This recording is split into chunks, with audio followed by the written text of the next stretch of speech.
کہ ایسے لوگوں کو دنیا کی تمام چیزیں میسر آ سکتی ہیں، لیکن جوڑ کر رکھنے والی یہ دو چیزیں جو ہیں، ایک اچھا سماج بنانے کے لیے، ایک اسلامی سماج بنانے کے لیے، اس کتاب کے اندر مولانا مودودی علیہ رحمہ جو کہ اس کے مصنف ہیں، انہوں نے کہا ہے کہ جن کے پاس یہ دو طاقتیں ہیں، کردار کی طاقت اور اتحاد اور اتفاق کی طاقت، وہی لوگ دنیا میں انقلاب لا سکتے ہیں ایک مثالی نظام قائم کرنے کے معاملے میں۔ اگر میں یہ کہوں کہ ایسے لوگوں کی تعداد کتنی ہی کم ہو، خواہ وہ آٹے، جس طرح میں نے مثال دی کہ آٹے میں نمک کے برابر ہیں، تو اللہ تعالیٰ یہ دیکھتا ہے، انسانوں کی کوششیں دیکھتا ہے، نہ کہ نتائج دیکھتا ہے۔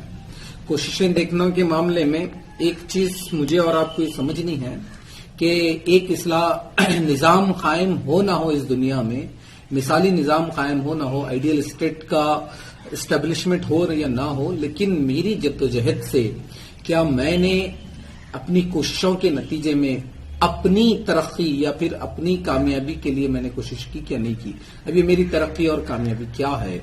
تو اس میں یہ بات پتہ چلتی ہے کہ میری کوشش سے اگر مجھے جنت مل جائے تو یہ میری کامیابی ہے، میری ترقی ہے۔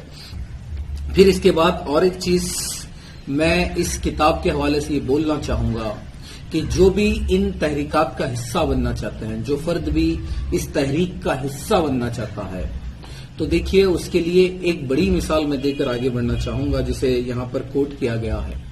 وہ یہ ہے کہ راستے کا کانٹا بھی اگر ہے تو جب تک کہ اس کو محنت نہیں کی جاتی ہٹانے کے لیے، وہ ہٹتا نہیں ہے۔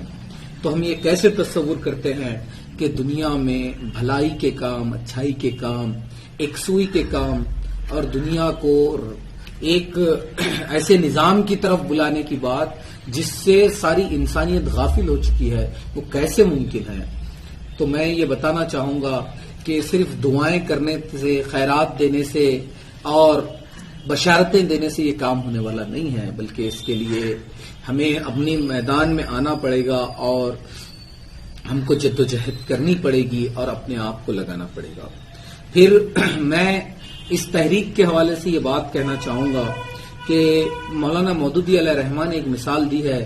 وہ مثال یہ ہے کہ ایک شخص وقتی طور پہ تو اپنے آپ کی آمدگی اس حد تک ظاہر کرتا ہے کہ وہ کسی مقصد کو لے کر، کسی کام کو لے کر اتنا زیادہ جذباتی ہو جاتا ہے کہ اگر اسے بول دیں تو وہ ایک چھت پر سے گرنے کے لیے تیار ہوتا ہے، اپنی جان کا نذرانہ دینے کے لیے تیار ہوتا ہے۔ لیکن ہمیں حقیقت میں اس بات کا علم ہونا چاہیے کہ ایسے جذباتی لوگوں سے دنیا میں انقلاب برپا نہیں ہوتے۔ اس کتاب میں یہ کہا جاتا ہے کہ ہمیں ایسے نوجوانوں کی، ایسے لوگوں کے، ایسے افراد کی ضرورت ہے۔ تحریک اسلامی کا جو کانسیپٹ ہے وہ یہ ہے کہ ہمیں ایسے نوجوانوں کی ضرورت ہے جو قوم و ملت کی اصلاح کے ساتھ ساتھ برادران وطن کو بھی ان کے مسائل کا حل ڈھونڈ کر دیں۔ ان کن مسائل میں پڑے ہوئے ہیں، ان کی پریشانیاں کیا ہیں، تو ہمیں ایسے نوجوانوں کی ضرورت ہے جو ہمہ وقتی کام کرنے والے ہو، وقتی کام کرنے والے، وقتی طور پر جذبہ لے کر آنے والے لوگوں کی یہاں پر کوئی ضرورت نہیں ہے۔ ضرورت ایسے لوگوں کی ہے جو مسلسل اس کام میں لگے رہیں، اصلاح اور تعمیر کے کام کو آگے بڑھائیں۔ پھر اور ایک چیز جو میں آپ کے سامنے رکھ دینا چاہتا ہوں یہ ہے، کسی نیک کام کرنے کے لیے عمل ہی کافی نہیں ہے۔ کسی نیک کام کرنے کے لیے ارادہ بھی چاہیے، اور نہ ہی صرف ارادہ ضروری ہے۔ مطلب دو چیزیں ہیں، اگر ہم ارادہ کر لے رہے ہیں تو نیک کام نہیں ہوگا، عمل کر رہے ہیں تو یہ بھی مکمل نہیں ہوگا۔ دونوں چیزیں اس میں شامل ہونی چاہیے، انسان کا ارادہ بھی ہو اور وہ عمل بھی کرے۔ صرف ارادہ کر لینے سے کام نہیں ہوتا، عمل کرنا ہے اور اس کے پیچھے نیت یہ نہیں ہے کہ اس کے ذریعے سے میری آخرت سنور جائے گی، تو شاید یہ ہمیں مطلوب نہیں ہوگا۔ یہ دونوں چیزیں ہونا بہت زیادہ ضروری ہیں۔ چلیے اب اس کے بعد میں انفرادی اس کتاب میں بہت سارے اوصاف بتائے گئے ہیں، یہ تو تمہید تھی اس کتاب کی۔ اس کے بعد بہت سارے یہاں پر اوصاف بتائے گئے ہیں۔ سب سے پہلی چیز ہے کہ اسلام کا صحیح مفہوم کیا ہے۔ سلامتی کا راستہ ایک چھوٹا سا کتابچہ ہے، خطبہ ہے مولانا کا، جس میں مولانا نے یہ بتایا ہے کہ سلامتی کا راستہ ہے کیا۔ اگر میں یہ بولوں کہ دیکھیے میں اور آپ بحیثیت اس وقت مسلم ہیں، تو میں اور اب آپ اسلام کو پڑھ کر سمجھ کر اس کی حقیقتیں کیا ہیں، کیوں یہ مذہب دنیا میں عروج پایا، اور اس مذہب کو پھیلانے کے لیے جس پیغمبر نے جد و جہد کی، جس میسنجر نے کام کیا، ہم نے ان کی مکمل تعلیم حاصل نہیں کی، بلکہ وراثت میں مجھے یہ اسلام ملا اور میں مسلمان گھرانے میں پیدا ہوا۔ تو مولانا کہتے ہیں کہ سلامتی کا راستہ، اس جو خطبہ انہوں نے دیا کہ کوئی دنیا کا کام ایسا نہیں ہے جس کو تحقیق کے بعد ایکسپٹ نہ کیا جاتا ہو، لیکن اچھی بات یہ ہے کہ کئی ایسے نوجوان، کئی ایسے خاندان ہیں جو وراثتی مسلمان ہیں، نہ کہ سمجھ و بوجھ کے اعتبار سے مسلمان ہیں، سوچ سمجھ کر۔ اب اگر ہم اسلام کا صحیح مفہوم حاصل کر لیے ہیں، وہ ہم اسلام کو سمجھتے ہیں، تو اب اس تحریک کو ہمیں چلانا ہے۔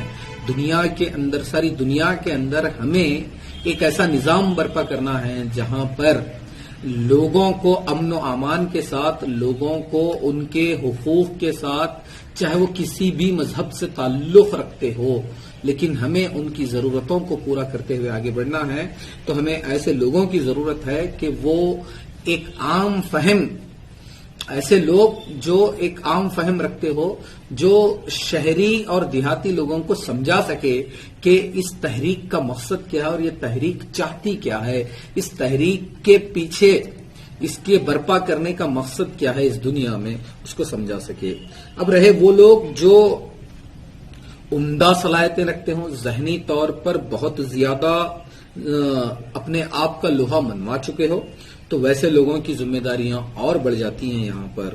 اب اس میں دیکھیے ایک چیز جو میں آپ کے حوالے کرتا ہوں وہ یہ ہے کہ ایک طبقہ تعلیمی یافتہ، اس کی ذمہ داری یہ ہے کہ وہ لوگوں کے شکوک، الجھنیں، اور یہاں تک کہ لوگوں کے جو لوگ مخالفت میں اعتراضات کھڑی کر رہے ہیں، جو کچھ ایسے بیانات دے رہے ہیں جو اس تحریک کے خلاف میں ہیں، اس جدوجہد کے خلاف میں ہیں، تو ہمیں چاہیے کہ وہ لوگ آگے بڑھے جو علم و ہنر کے ماہر ہیں، ان کا جواب دے اور اس تحریک کی دفاع میں یہ بات کریں کہ یہ کس حد تک اس دنیا کے لیے ضروری ہے۔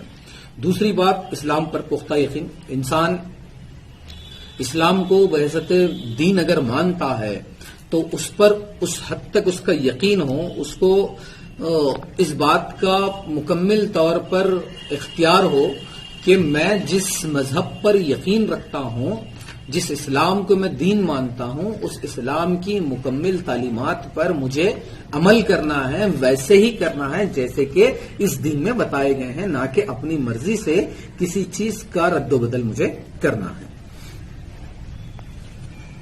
پھر تیسری چیز جو یہاں پر آتی ہے، انسان یہ اعتراف کرے اسلام کو سمجھنے کے بعد، پختہ یقین کرنے کے بعد، کہ خدا ہے اور انہی صفات سے بھرپور ہے، جن اور وہ تمام اختیارات کا مالک ہے اور تمام حقوق کا مستحق ہے جو قرآن مجید میں اللہ تعالیٰ نے اپنی ذات کے لیے بتائے ہیں، اس طریقے سے خدا کو ماننے والے۔ اب اس اسلام کو سمجھنے کے بعد، اسلام پر یقین کے بعد، ایک بات جو میں سمجھا رہا ہوں یہ ہے کہ خدا کو خدا کی اصلی حیثیت میں ماننے کے لیے ہم آمادہ ہو، مطلب اس کے اختیارات کیا ہیں، اس کے اپنے اللہ تعالیٰ کے کیا کمالات ہیں، اللہ تعالیٰ کو تمام چیزوں کا کل ماننے کے لیے ہم تیار ہوں۔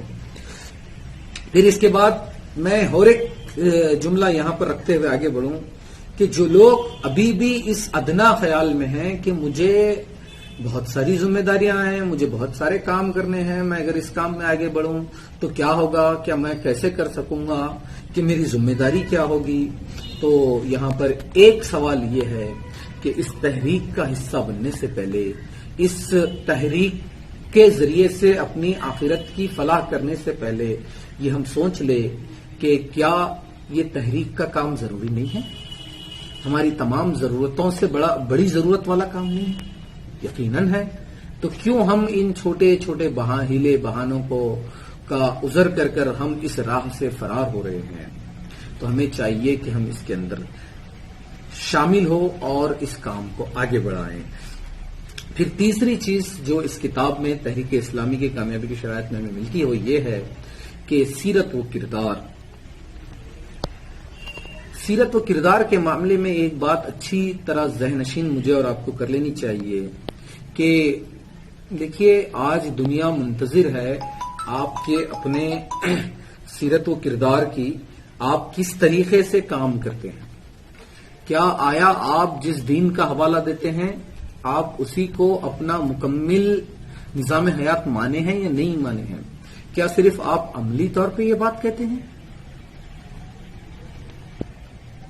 کیا آپ صرف قولی طور پہ اس کو اقرار کرتے ہیں جبکہ عمل کے میدان میں کوئی چیز آپ کے سامنے دیکھنے کو نہیں ملتی دنیا والوں کو؟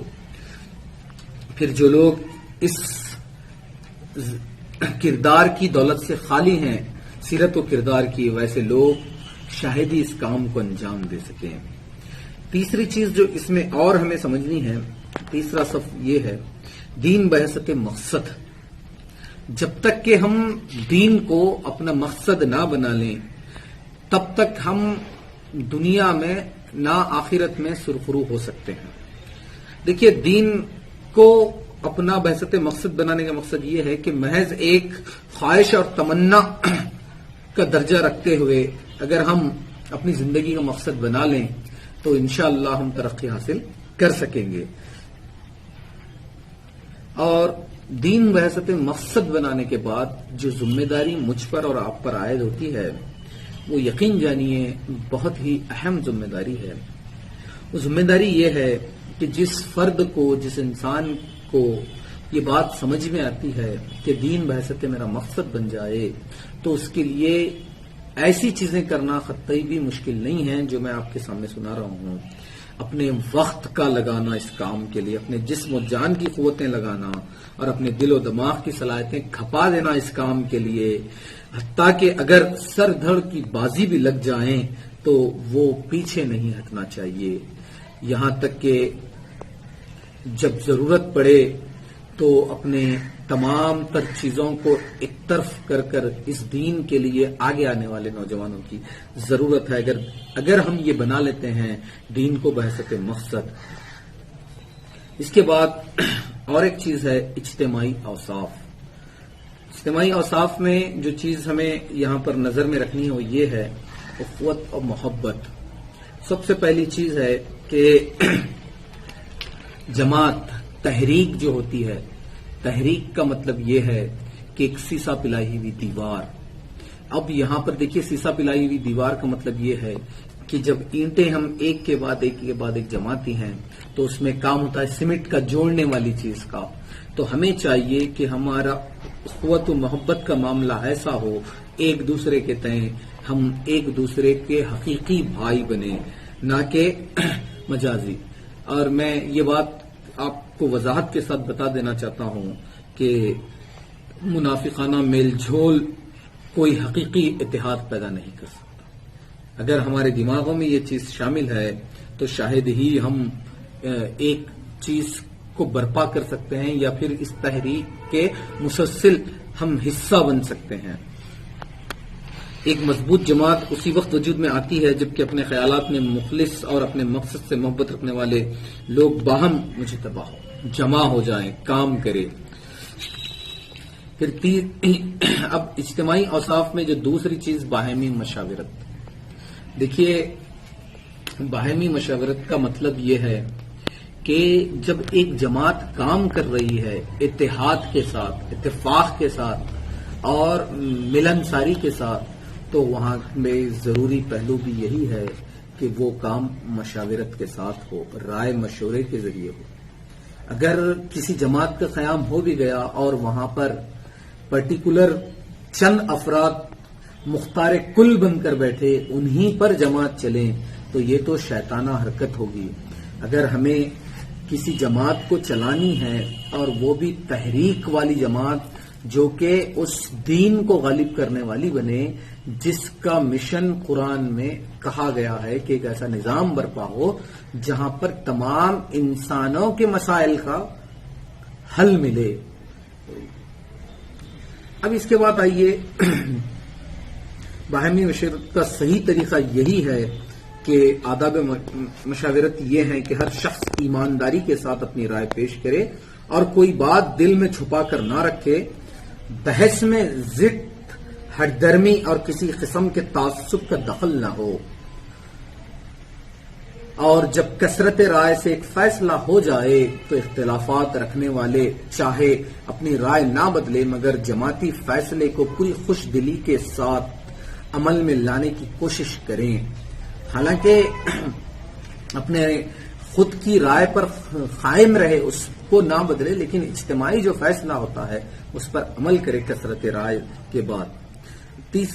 اور ایک چیز جو اس میں ہمیں ملتی ہے وہ نظم و ضبط۔ نظم و ضبط کے معاملے میں یہ چیز ضروری ہے کہ نظم و ضبط کا معاملہ ایسا ہے کہ جب تک کہ ہم دیکھتے ہیں کہ ٹیم کا ساتھ نہ ہوگا تب تک کہ کیپٹن کوئی بڑا کارنامہ انجام نہیں دے سکتا، کوئی بڑی سرگرمی کو کنارے نہیں کر سکتا۔ نظم و ضبط ڈسپلین کے معاملے میں مطلب ایسا اہم معاملہ ہو ہمارا کہ فوری طور پر جب ہمیں بلایا جائے تو ہم اٹھ کر کھڑے ہو اپنے امیر کے ساتھ کام کرنے کے لیے۔ جماعت کا ہر شخص فرض شناس ہو اور اپنے ذمے کا کام ٹھیک وقت پر مستعدی کے ساتھ انجام دینے کی کوشش کرے۔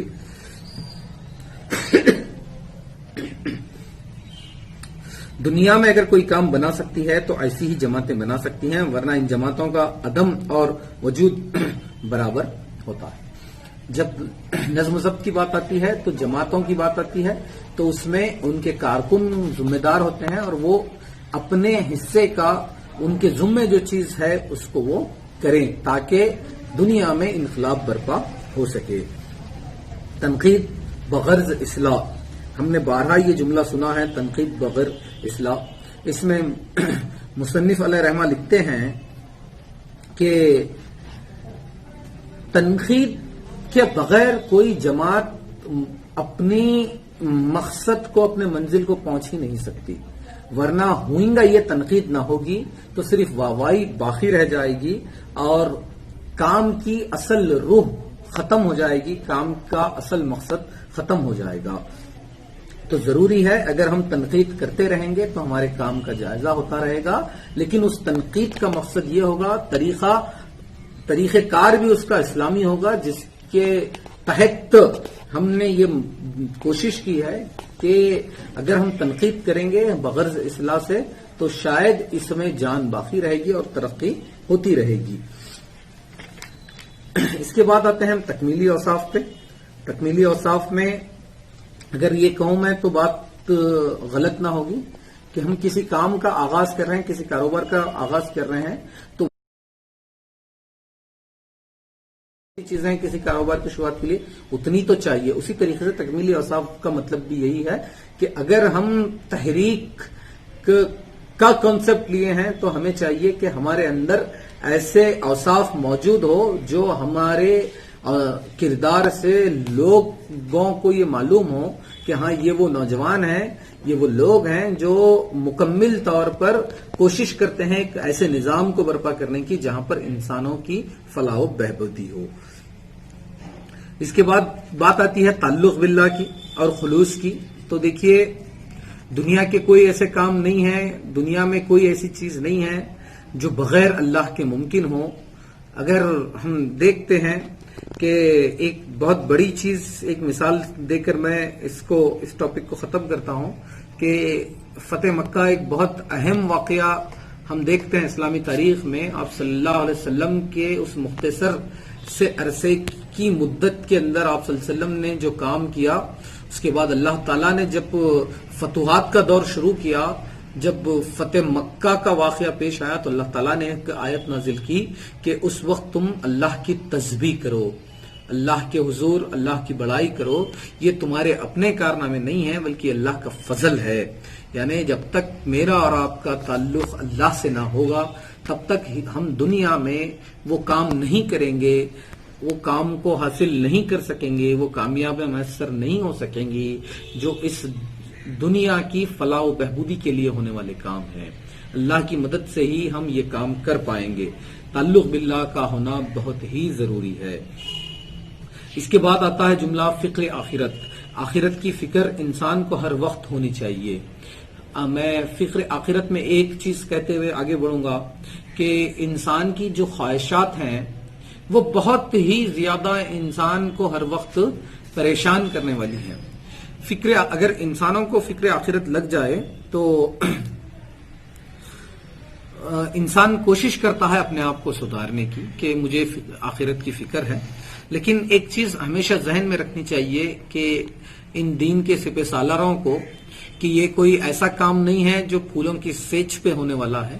یہاں پر آزمائشیں بھی بہت ہوں گی، نہ صرف دنیا والوں سے بلکہ خدا بھی ان ایسے لوگوں کی آزمائش ضرور لے گا جو یہ ارادہ کرتے ہیں کہ ہم اس تحریک کا حصہ بنیں گے اور ہم اس کا کام کریں گے. راہ خدا میں ایک چوٹ تو نہیں 2-4 چوٹیں آخرکار اس شخص کی ہمتیں توڑ دیتی ہیں جو دنیاوی کامیابیوں کو مقصود بنا کر چلتا ہے. اور اس راہ کی کوئی کامیابی کسی نہ کسی مرحلے پر اس آدمی کے رویے میں بگاڑ پیدا کر دیتی ہے جس کے دل کو دنیاوی مقاصد کی کوئی چاٹ لگی ہو. اس کے بعد آتے ہیں حسن سیرت پر. حسن سیرت میں ایک چیز ہمیں ہمیشہ یاد رکھنی چاہیے کہ بہت ساری باتوں کے بجائے میں 1-2 ہی جملے بولوں گا اس پہ کہ اگر انسان کی زبان شیری تو ملک اس کے لیے گیری. جو لفظ ہمیں ملتا ہے وہ یہی ہے کہ حسن سیرت کے معاملے میں انسان کو نرم خو ہونا چاہیے، مطلب نرم طبیعت ہونا چاہیے. قرآن میں اللہ تعالیٰ نے آپ صلی اللہ علیہ وسلم کے بہت سارے صفات بتائے ہیں. اس میں ایک جو اہم صفت اللہ تعالیٰ نے آپ صلی اللہ علیہ وسلم کے لیے بتائی ہے، جو استعمال کیا ہے کہ آپ نرم خو واقع ہوئے. تو حسن سیرت کے معاملے میں ہمیں جب ہم یہ کام کر رہے ہیں، جب انسانوں کو ہم بچانے کی بات کر رہے ہیں مسائل سے، ان کے اپنے ذاتی الجھنوں سے ہم ان کو نکالنے کی بات کر رہے ہیں، تو ہمیں پہلے انسانوں کے ہمدرد بننا چاہیے. اس کے بعد ہم آگے بڑھتے ہیں. صبر و استقامت کی بات ہمیں پتہ چلتی ہے. صبر و استقامت میں انسان جلد باز ضرور ہوا ہے. اپنی بہت ساری ہم دیکھتے ہیں، بہت سارے واقعات میں، بہت ساری چیزوں میں جلد باز بہت ہوا ہے. لیکن اس کے علاوہ کہ انسان کو صبر کے معاملے میں لقمان علیہ السلام کا وہ واقعہ بتاتے ہوئے آگے چلتا ہوں کہ لقمان علیہ السلام، لقمان حکیم جو ہیں، انہوں نے اپنے بیٹے کو نصیحت کرتے ہوئے یہ بات کہی تھی لقمان حکیم نے کہ بیٹا صبر سے کام لے زندگی میں. نصیحتوں میں ایک بات یہ تھی کہ صبر کا کے بہت سارے مفہوم ہیں. وہ اس کے علاوہ دیکھیے، صبر اس چیز کا نام بھی ہے کہ آدمی ہر خوف اور ہر لالچ کے مقابلے میں راہ راست پر جمع رہے. اس کے علاوہ اور بہت سارے صبر کی باتیں ہیں کہ ہم دیکھتے ہیں کہ حدیث میں یہ چیزیں آتی ہیں کہ انسان کو جب پریشانی لاحق ہوتی ہے تو اسے نماز اور صبر سے کام لینا. ہم آگے بڑھتے ہیں. حکمت کا تقاضا کیا ہے انسانوں کے ساتھ؟ حکمت کیا چیز ہے؟ حکمت کسے کہتے ہیں؟ حکمت کا مطلب یہ ہے کہ اللہ تعالیٰ نے دنیا میں جو نظام زندگی انسانوں نے قائم کی ہے، اس کو اعلیٰ درجے کے ذہین اور ہوشیار لوگ چلا رہے ہیں. اس وقت موجودہ نظام جو دنیا میں چل رہا ہے وہ ایسا نظام ہے کہ جسے ہوشیار اور دانشمند لوگوں نے مل کر ایسا نظام بنایا ہے جہاں پر انسانوں کو نقصان ہو رہا ہے. اگر ہم اس کے خلاف میں ایک دوسرا نظام قائم کرنے کی بات کر رہے ہیں، اور وہ بھی نظام کیسا ہوگا جو نظام لوگوں کی فلاح و بہبود پر منحصر ہوگا، تو یہ بہت آسان بات نہیں ہے. اگر اس کو ایک موٹے جملے میں کہے تو یہ بچوں کا کھیل نہیں ہے. اس کتاب میں وضاحت کی گئی ہے اس جملے کی کہ یہاں پر ہمیں پوری سمجھ و بوجھ کے ساتھ حکمت کا استعمال کرتے ہوئے وقت کے لحاظ سے کون سی چیزیں ضروری ہیں اس کا استعمال کرتے ہوئے ہم ایک دوسرے نظام کی بات کر رہے ہیں. اور وہ نظام یہ ہے جو دنیا کو فلاح و بہبود، دنیا کو امن و امان کے ساتھ چلانے کی ہم بات کر رہے ہیں. یہ بھی حکمت ہے. حکمت ہی ہے کہ آدمی وقت کے حالات پر نظر رکھتا ہو. پھر اس کے بعد بنیادی ایوب، ایک فطری کمزوریوں کی بات آتی ہے. غرور کے معاملے میں اگر ہم کوئی کام کر رہے ہیں اور یہ بول رہے ہیں کہ یہ میری وجہ سے ہی ہو رہا ہے تو شیطان اس پر حاوی ہوتا ہے. تو تحریک کے افراد کو یہ بات ذہن میں رکھنی چاہیے کہ ان عیبوں سے پاک رہے میں اور آپ. وجہ یہ ہے، ضرورت اس وجہ سے ہے کہ جب بھی انسان کے اندر عیب ہوتے ہیں اور وہ عیب اس طریقے سے آگے بڑھتے ہیں کہ شیطان ان پر حاوی ہو کے اسے صحیح سمجھانے لگتا ہے. تو یہ جو غرور کا معاملہ ہے، غرور صرف اللہ کے لیے شیوا دیتا ہے، اللہ کے لیے ہی یہ لفظ بہتر ہے. انسانوں کو اس کے بنسبت غرور سے بہت دور رہنا چاہیے. پھر اس کے بعد ہے احساس بندگی کا لفظ استعمال ہوتا ہے. احساس بندگی کا مطلب یہ ہے کہ انسان کو احساس بندگی سے مراد یہ ہے کہ انسان اپنی آمدگی ظاہر کرے، انسان یہ کوشش کرے، آدمی یہ محسوس کرے کہ میں جو دنیا میں آج اس پوزیشن پہ ہوں، اس مقام پہ ہوں، اس جگہ پر ہوں، اللہ تعالیٰ نے مجھے بحیثیت انسان اشرف المخلوقات بنا کر پیدا کیا ہے. تو یہ احساس ہمارے دل میں رہے تاکہ ہم اللہ کے شکر گزار بنیں. ایسا نہ ہو کہ ہمیں ایک نعمت ملنے پر ہم یہ کریں کہ یہ تو میری اپنی صلاحیت پر مجھے ملی ہے، یہ تو میری اپنی کوشش کے نتیجے میں مجھے ملی ہے. اللہ ہی کے ارادے میں ہوتا ہے کہ انسان کو کیا دے کیا نہ دے. تو اللہ چاہتا ہے کہ انسانوں کے اندر احساس بندگی ہو. تو ہم انسان احساس بندگی سے بھی خالی ہیں کہ ایک نعمت ملنے پر ناشکری کا ناشکری والے الفاظ ہم استعمال کرتے ہیں. محاسب نفس اس میں اور ایک چیز آتی ہے کہ جو شخص اپنا ٹھیک حساب لگائے اور اپنی خوبیوں کو محسوس کرنے کے ساتھ ساتھ یہ بھی دیکھے کہ وہ کن کمزوریوں اور خامیوں اور کوتاہیوں میں مبتلا ہے. کہ ہمیں چاہیے کہ آخر ہماری کوتاہیاں کیا ہیں. صرف ہم خوبیوں پہ بات کر رہے ہیں تو ایسی بات نہیں ہے کہ انسان خامیوں سے پاک ہے. انسان کے اندر خامیاں بھی ہیں کیونکہ انسان خامیوں کے ساتھ ہی رہتا ہے. تو اس پر کوشش کرے، اصلاح کرے اور اس کو کم کرنے کی کوشش کرے. اعلیٰ افراد پر نظریں.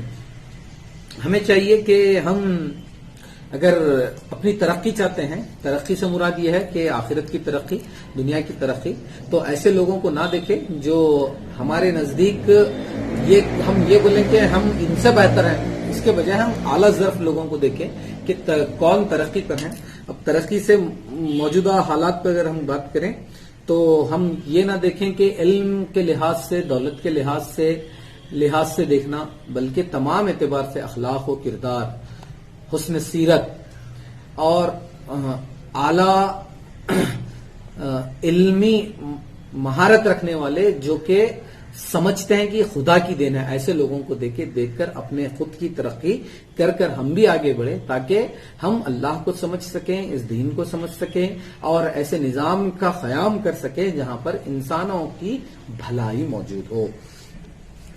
اور تیسرا جو نقصان ہمیں نظر آتا وہ یہ ہے کہ نمود و نمائش. تھوڑا سا کام کر لیں لوگوں کو بتانے کے لیے، دیکھو میں ایسا کیا ہوں، میں ویسا کیا ہوں، یا پھر اپنی واہواہی کر لیں، یا پھر اپنی بڑائی کے لیے لوگوں کے سامنے بولتے پھریں کہ میں نے اتنوں کی مدد کی ہے. تو شاید ہی یہ کامیاب ہونے والی چیزیں، یہ الٹا نقصان سے دوچار ہونے والی چیزیں ہیں. اس سے ہمیں رکنا چاہیے.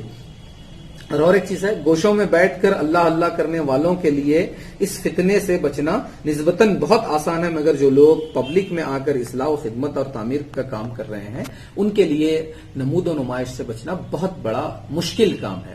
مسجدوں میں بیٹھ کر اللہ اللہ کرنے سے تو یہ اس نمود و نمائش سے بچ سکتے ہیں، لیکن جو سماج میں موجود اصلاح کا کام کر رہے ہیں لوگوں کی، ان کو بھی ان چیزوں سے بچنا چاہیے. انفرادی کوشش انسان کی یہ ہونی چاہیے کہ میری ذات سے میں کتنا زیادہ بھلائی کا کام کر رہا ہوں، میں کتنا زیادہ انسانوں کو سمجھ رہا ہوں اور کتنا زیادہ میں سمجھ کر ان کو اس راستے کی طرف بلا رہا ہوں جس کے ذریعے سے لوگ پریشانیوں سے نجات پا کر ایک ایسے نظام کی طرف آئیں جہاں پر امن و امان باقی ہو یا جہاں پر سلامتی ہو.